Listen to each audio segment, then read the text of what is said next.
মহিলা মাদ্রাসার আবাসিক ব্যবস্থাপনা নিয়ে প্রায় বিতর্ক তৈরি হয়। এ ব্যাপারে আপনার দৃষ্টিভঙ্গি জানতে চাই। আবাসিক মহিলা মাদ্রাসা সম্পর্কে আপনার সার্বিক অভিমত কি? আমাদের বোনদের দিন শেখার অধিকার আছে, প্রয়োজন আছে।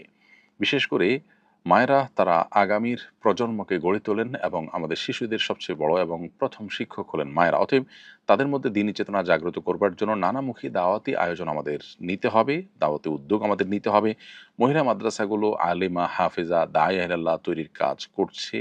এটা জোরালোভাবে করা উচিত। এটা নিয়ে ভিন্নমত করবার খুব বেশি কারণ দেখি না। তবে আবাসিক যে ব্যবস্থাপনা সেটি আসলে মাদ্রাসায় মেয়েদের জন্য হোক বা ছেলেদের মাদ্রাসা ছোট বাচ্চাদের জন্য হোক, এসব ক্ষেত্রে সর্বোচ্চ সতর্কতা অবলম্বন করা জরুরি, যাতে করে কোনো প্রকার অনাচার এবং কোনো প্রকার অন্যায় কিছু ঘটতে না পারে। সেটি যদি যথাযথভাবে সম্পাদন করা না যায়, বরং সেটা যদি অনাচারের আপনার পরিমাণ বাড়তে থাকে, তাহলে সেক্ষেত্রে সেটা তো জায়েজ হবে না।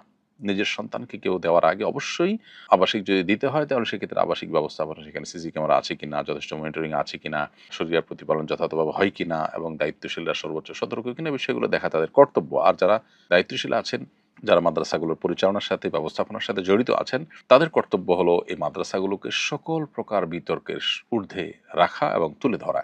এগুলো যদি করা যায় তাহলে এটা অবশ্যই প্রশংসনীয়। আর যদি সেগুলো তারা যথাযথভাবে করতে না পারেন, তাহলে তো ভালো কাজ করতে গিয়ে তারা বরং গুনাহের কাজে লিপ্ত হওয়ার আশঙ্কাও রয়েছে।